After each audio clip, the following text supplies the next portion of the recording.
Matthew chapter 19 verse 14 says, "But Jesus said, 'Let the children come to me. Don't stop them. For the kingdom of heaven belongs to those who are like these children.'" Love, heaven, and children. You're listening to His Love is Greater Than, and my name is Robert Rosales. Today, I'm going to read an excerpt from Chicken Soup for the Christian Family Soul that was written by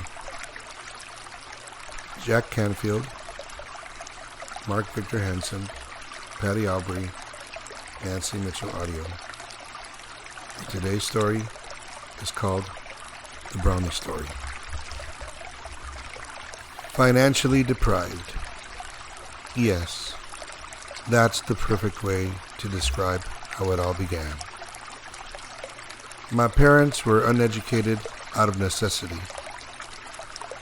Both were raised during the Depression and had quit school to support their families. My father was one of 8 children, at least until his baby brother Johnny was killed at 3 years of age, a great tragedy from which the family never fully recovered. My mother was the 3rd child of 5. Her father died when she was 4 years old. Her mother didn't remarry until all of her 5 children were raised. My grandmother was an extraordinary lady. I am the firstborn child of my parents, hence the name Don. They always told me my name was symbolic of the beginning of a new life for them. One evening, they went to sleep as a couple, and they woke the next day as something more, a family. Even though the story is corny and sentimental, I had always liked it. My sister was born 18 months after me, with my brother following her 15 months later. My parents were determined to have a son, and after his birth, they felt their family was complete. Female was a confusing gender in my family. Were they the breadwinners and heads of the family as in my mother's family? Or were they supposed to be modern-day Cinderellas, washing, cleaning, staying within womanly domains, learning skills that would eventually be of some value to a wife, like taking care of a household and children? That was the path my sister chose. Me? Well, I did learn to dust. Don't misunderstand me. My dad loved me and had hopes for me, as long as any dream I had stayed within the boundaries of those dreams deemed appropriate for poor white trash. My mom, on the other hand, was always telling me that there was a star out there, and it was my job to hitch a wagon to it. It was her hope. She wanted me to go where she had been afraid to tread. For 2 years, when I was 6 and 7, we had no indoor plumbing, except for the cold water pipe in the kitchen. We boiled water on the stove in order to take baths in our number 3 wash tub. We did, however, have a rather plush outside facility, because my father was fair at carpentry, and he designed our special restroom with 2 holes instead of 1, in order for the children to go outside together. He hoped that this togetherness would minimize our terror of going to the outhouse in the dark. The first day of school, I realized that something was different about me. Up until then, I had learned to talk early, sing in harmony, entertain my family with not too humorous stand-up comedy, and help my mother with the other children, sometimes without being threatened. And I had a basic proficiency at getting my sister and myself to the outside facility. First grade taught me many different things. Other girls my age had different dresses for each day of the week. Dick jumped, Jane skipped, and both of them saw Spot run. I also couldn't help but notice that most of the other children had lunch pails with thermoses to match. Not only was I short on clothes, I had to take my bologna sandwich in a brown paper bag with no thermos. Drinking water from the school cooler was perfectly suited to the family budget. Well, by second grade, I was convinced that somewhere along the way, my parents had forgotten to pick up a couple of checks. One, I was quite sure, was sitting somewhere, written for the explicit purpose of a pink lunch pail and a matching thermos just for me. I had a desperate desire to fit in. I wanted to belong. Then, out of nowhere, appeared the ultimate opportunity. A flyer was passed around for joining Brownies.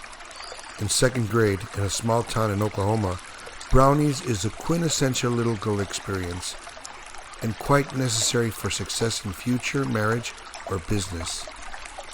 Needless to say, I was devastated, as was my mother when she had to explain that I couldn't be a Brownie because we were not able to afford the uniform and dues. My chances for belonging, blending in, and being accepted were dim.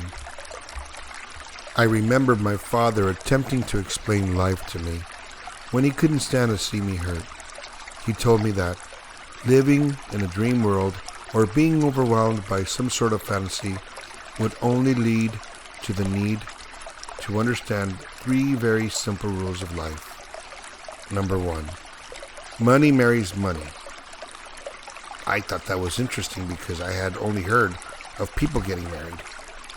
Number 2, good things happen to those who can afford them, which I had some understanding of since the Big 5. The wealthy girls in my class seemed to always have good things happen to them. At last, but certainly not least, number 3, life was something one must endure until it was over. If I could only grasp and believe in those concepts, I could be a successful member of the official poor white trash community. If not, I was begging for disappointment for the rest of my days. Even as a child, this didn't make sense to me. How in the world was grasping these concepts going to help me avoid heartbreak and disappointment? My father had grasped the concepts, and it sure wasn't saving him heartbreak. It appeared that there was something missing from this all-encompassing philosophy. I figured that if I was going to be miserable in life anyway, I might as well have money and good things happen once in a while. My mother taught me about miracles. She used at least 2 sources to back up her claim of their existence: the movie Miracle on 34th Street and stories of miracles God had performed in the Bible. I believe that between God and Santa Claus, anything could happen. Of course, my dad even had a story about Santa. He said that when he was 7 years old, he still believed in Santa Claus.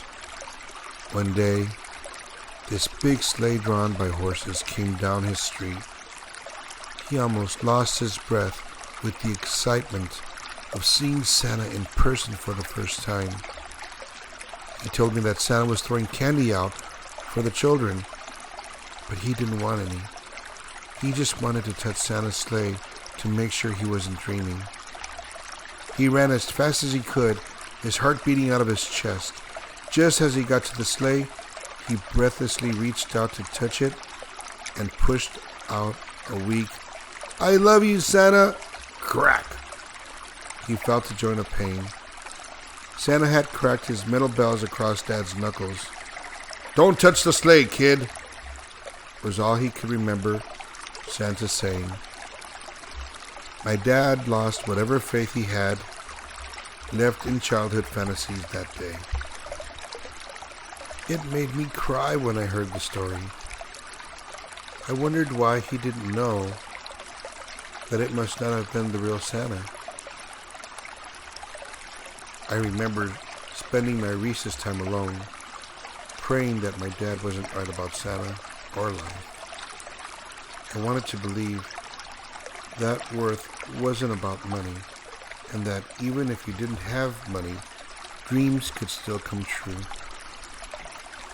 Otherwise, hitching my wagon to a star was going to be impossible. But if miracles did exist, I still had a chance with both my wagon and the brownies. I felt torn. I knew I should listen to my father. Fathers should be respected and taken seriously. But he seemed not to have all the information. Miracles had been scarce for him, and I wondered if that was because he didn't know how to believe in them. I was convinced the secret was in the believing, and I was determined to believe enough for both of us. My second grade teacher, Miss Joan Stone, saw me huddled alone outside at recess one day and came over to find out what the problem might be. I told her that there wasn't a problem. I was just having a talk with God about being a brownie. She asked me, "Why the talk with God?" "I might not get to be a brownie," I replied. "My mom can't afford a uniform and the dues, so I was hoping that God could give me some ideas."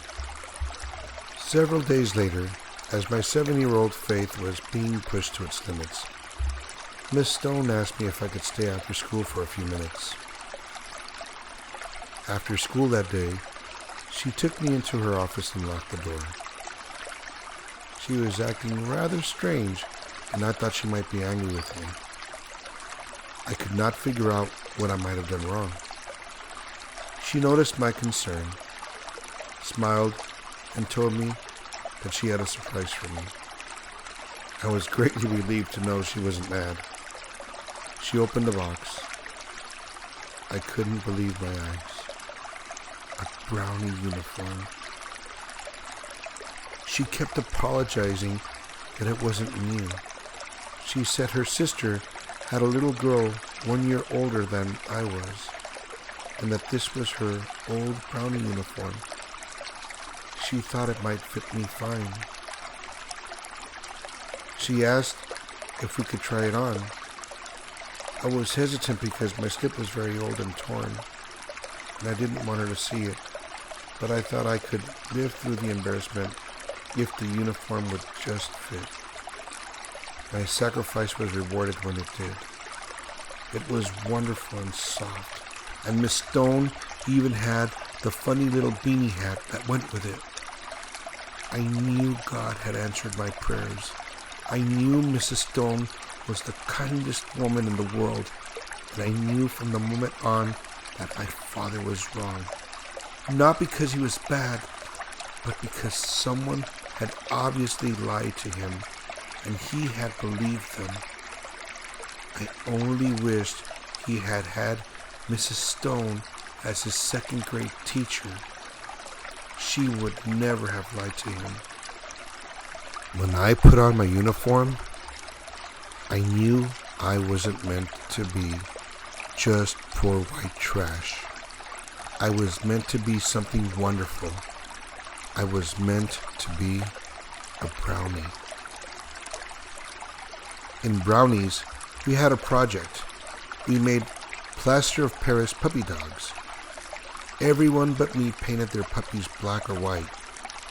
My mother had just spent our dinner money on balcony tickets to the picture show to see 101 Dalmatians.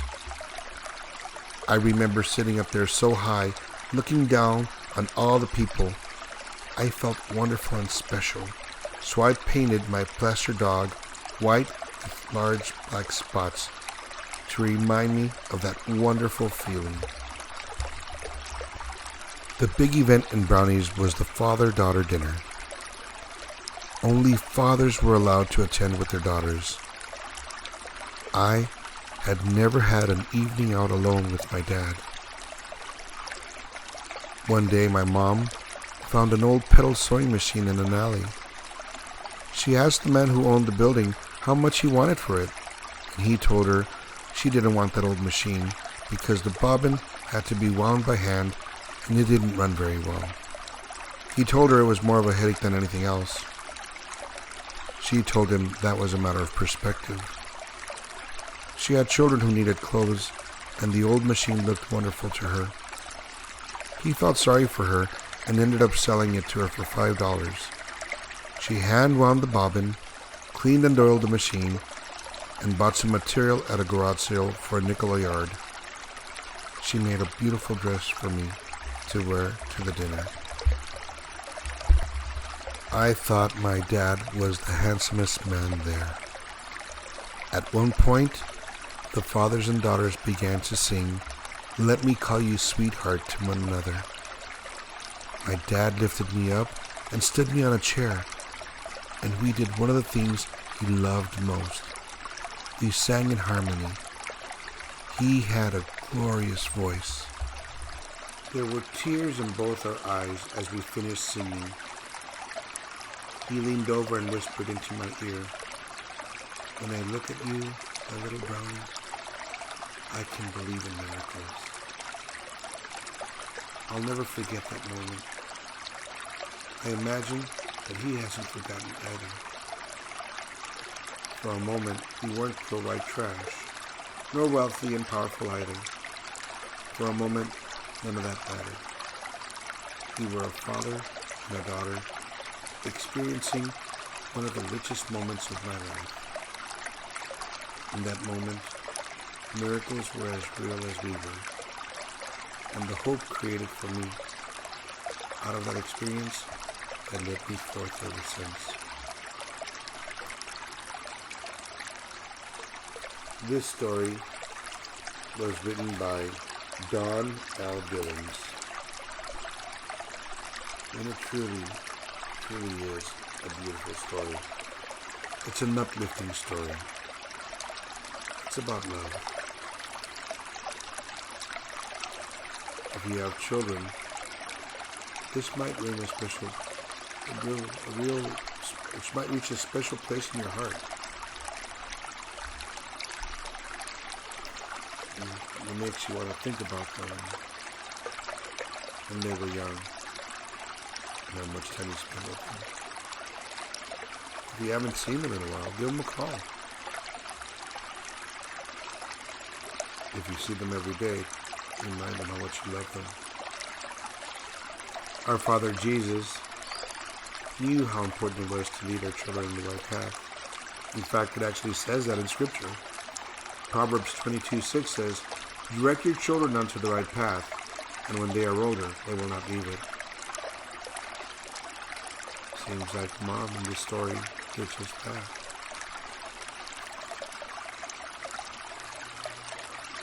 Isaiah 49 says, "Never can a mother forget her nursing child. Can she feel more love for a child she has born? But even if that were possible, I will not forget you. See, I have written your name on the palms of my hands. Always in my mind is a picture of Jerusalem's walls and road." Our Father God, our names are written in His hand. He knows every hair on our head. He knows everything about us.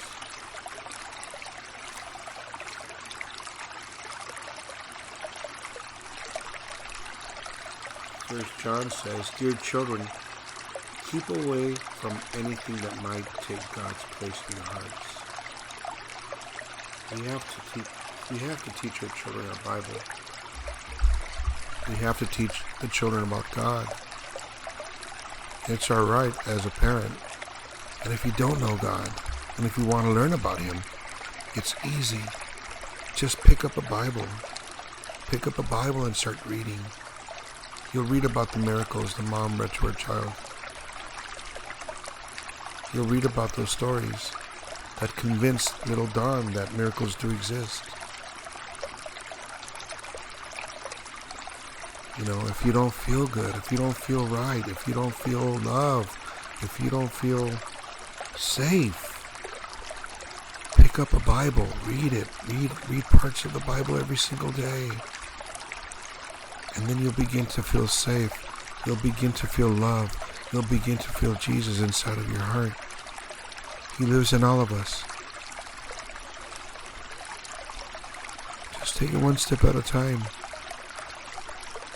These stories are meant to enlighten you, show you that He's everywhere. Even in a 7-year-old little girl. Miracles do happen, and they happen every day. You could be part of that miracle. Pray for your miracle, and it'll come to be.